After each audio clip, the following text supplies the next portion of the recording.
The president will meet with Ukrainian President Volodymyr Zelensky. Joining us now is Democratic Senator Chris Coons of Delaware, also a member of the Foreign Relations Committee. I know you have been busy. I know you've been hearing a lot of different things, and I want you to listen to this because I know you've heard this already, but I want to just clarify something. This is what President Trump said about Ukraine and its natural resources and what the U.S. was going to do.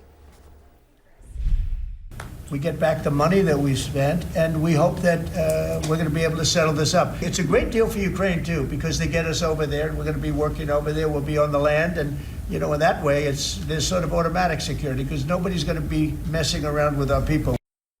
Senator Coons, did he just say that U.S. personnel will be on the ground in Ukraine? What do you think of this? Well, Sarah, one of the real challenges we face here in the Senate is getting clarity about what it is President Trump intends with regards to our closest allies, France and the United Kingdom and other European NATO partners, and Ukraine. I was with President Macron with a bipartisan group of senators earlier this week as we were talking with him about his meeting with President Trump, and I was with Keir Starmer, the British Prime Minister, last night as another group of us were trying to get sense out of where President Trump is going. I don't think in that comment, Sarah, that he meant U.S. military personnel would be on the ground in Ukraine.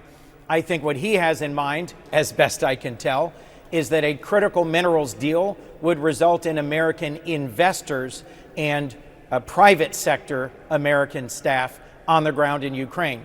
Keir Starmer will be meeting with President Trump today to try and get an American security guarantee for troops from across Europe, not American troops, that would be in Ukraine to stabilize and secure any sort of a peace deal going forward. All right, let me ask you next about Trump finally saying that Russia will have to make some concessions to end the Ukraine war. He didn't say what they would be, and now we hear Russia saying they have taken land and it's going to be a part of Russia and there is no deal they're going to make about that. What should the sort of stick? He's given Putin a carrot for sure. What should the stick be? What should America be telling Russia to do? Well, Sarah, President Trump and Republicans love to talk about peace through strength. The path forward here towards a just and sustainable peace for Ukraine is strength, is doubling down on threatening Putin that we will continue to contribute advanced weapons, financial support, partnership with Ukraine, alongside our European allies who are stepping forward and saying they will contribute even more to the defense of Ukraine. If Putin faces a united West with America in the lead, he will step back because he's taken horrific losses on the battlefield. His economy is shaky. If we strengthen our sanctions on Russia, if we strengthen our support for Ukraine, it is possible for President Trump, in partnership with our trusted European allies, to secure a lasting peace for Ukraine.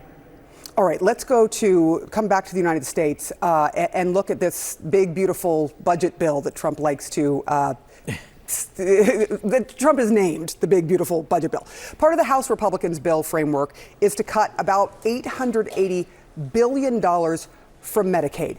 Can Medicaid survive with a cut that big? No, and I met yesterday with Delaware families who depend on Medicaid for the care of their disabled and medically complex children, children who suffer with very difficult circumstances.